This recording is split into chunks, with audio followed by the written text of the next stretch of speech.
So as we unveil the St. Michael sculpture today,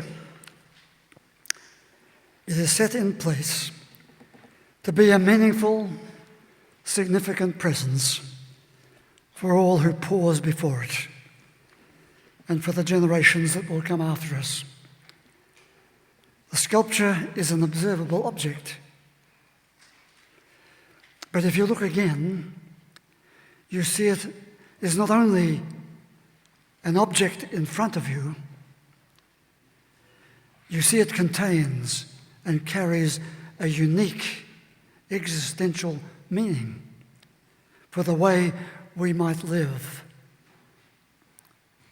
through life's difficult times, transcend. Because you see, it's inevitable, isn't it, that we will be confronted from time to time with adverse life events, with conflict, with contradictions, with disappointments, with distress, with trauma, tragedy. And we know it can be very difficult to get over those things and get on with life. It is very difficult to let go of the past, which can be so powerful, and get on with life. It can be very difficult to turn that painful memory into a peaceful part of our life's history and get on with life. How is it possible to transcend what has occurred? How is it possible to transcend what is occurring as a focused part of your mind? To transcend what has stepped across the pathway of positive expectation and brought you to a halt. And so the pathway from darkness to light is blocked. How do we transcend it? Can we tap into that energy that will lift us out of our closed-in life so that we might become a participant in a larger life once more? So the sculpture is called Transcend.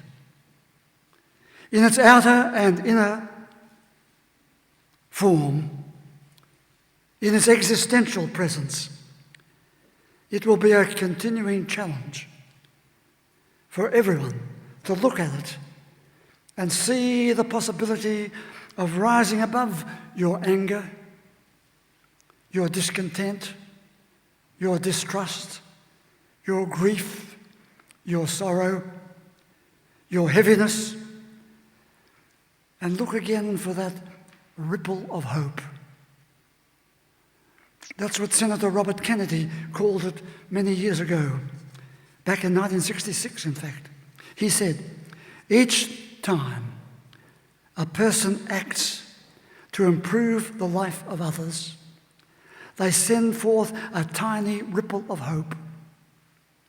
And crossing each other from a million different centers of energy and daring, those ripples of hope build a current that can sweep down the mightiest walls of resistance. Through those walls of ignorance and strife, through those walls of hate and fear, our answer, he said, is the world's hope. To transcend the past and build a new future. Transcend. It comes in the symbols of the external objects. It comes in the subtleties of our human interactions. The Scottish poet Stuart Conn, in his book of poems called Stolen Light, appropriate for the sculpture today, Stolen Light, he wrote to his dying friend these words: "Thanks to you, we see things differently, more acutely, love detectable where we never thought to look. We transcend as someone speaks a word and helps us see things differently. Elliot Perlman, in his book, he called The 7 Types of Ambiguity. He wrote about a person, a friend, a presence. And he's talking to somebody else about that person. He said, he nearly called you again last night. He imagines you in your cotton dress. He thinks of you with your hair tied back. He imagines you on the train. He is wrong, though. He is wrong. Because you didn't read poetry to him at all. He wanted you to read poetry, but you didn't. It wasn't your reading that started this. It was your laughter. It was your laughter, the carefree, bellowing laughter, the sunlight you carried with you as you laughed. Transcend with laughter and with the sunlight that you carry with you. I saw a man walking a dog. The man appeared to be loaded with heavy thoughts, concentrating, when all of a sudden the dog leapt forward, jumped with excitement, pulled on the lead, wanted to run full belt through the park, as if to say, come on, you're alive, aren't you? Celebrate it. From your preoccupation with the past, the dog says, run into the future, transcend. So based on the transcript that I called from, it says, from the darkness of nothingness and non-being, we emerge into the marvels and mysteries of light. From a place where someone once was, a finger points us to what we yet will be. Transcend. The sculpture portrays the outer world of the human being, and it also portrays the inner world of the human soul. It portrays the existential searching, the searching of every human existence at some time or other, searching through the fragments, the shards of life's fragmentation for that faith that breaks the heart, that binds the soul, that melts the darkness, that lifts the whole.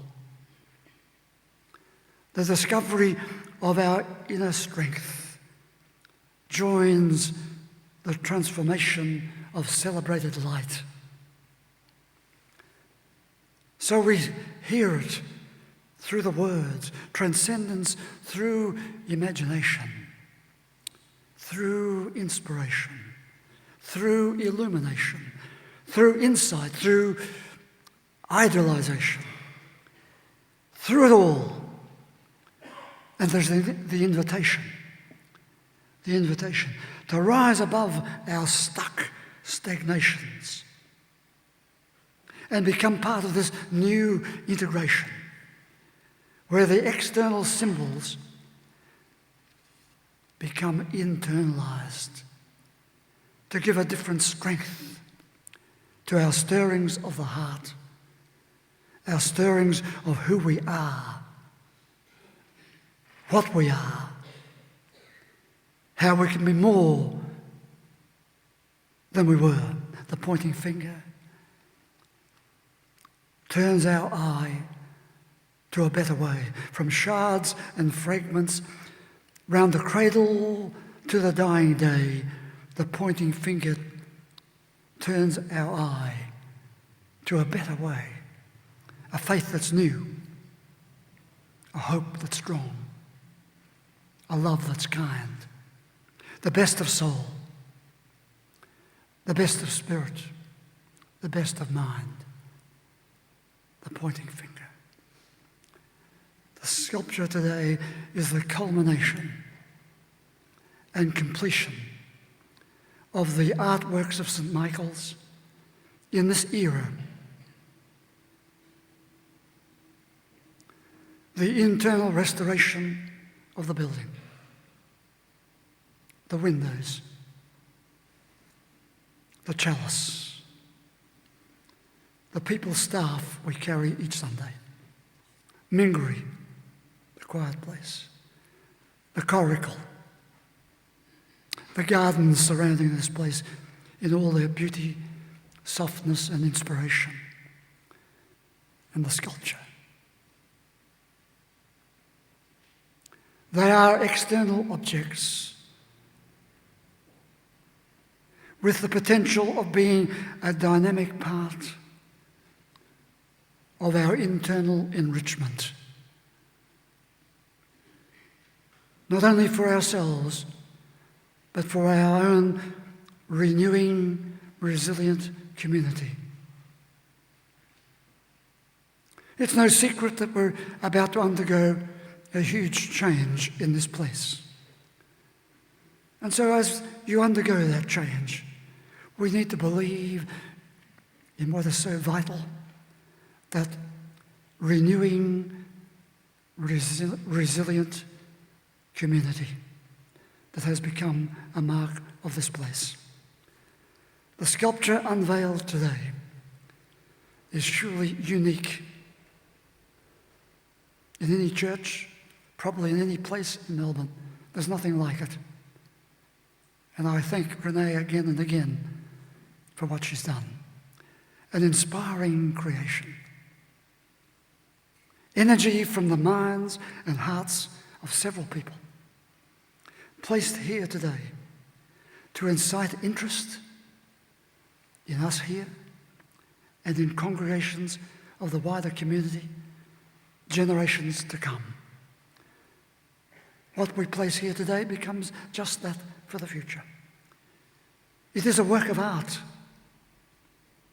but it is more than a work of art. It is an expression of immense, unique, therapeutic significance. For it stands for one of the most fundamental human needs, the need to be able to transcend our adverse events, our moods, our emotions of sadness and sorrow, our troubled minds, and our trembling mortality. It is an expression of art, but it's an expression also of therapeutic significance. If we do not transcend, we're likely to settle for the doubling over of our darkness. So the sculpture lifts us into a therapeutic reawakening. It reminds us that we can do as the hymn I gave you a few weeks ago was telling us to do: touch the earth, reach the sky, transcend. The sculpture is even more than that. It becomes a vital part of the theology of what I've called over these last decades, the theology of the new faith. The old faith has lost its edge. We need to find a new faith, a faith that releases us, that renews us, a faith that looks into the sculpture and sees the pointing finger. And then we need to follow that finger, to see what that finger is pointing to see that the pointing finger is pointing to something of immense significance. It points to the possibility of a new being a better way of being human. A way to celebrate with extravagant thanksgiving the life that has been given to us. We only have it for a short time. We are to live it at its best, life in all its fullness. Would you please stand?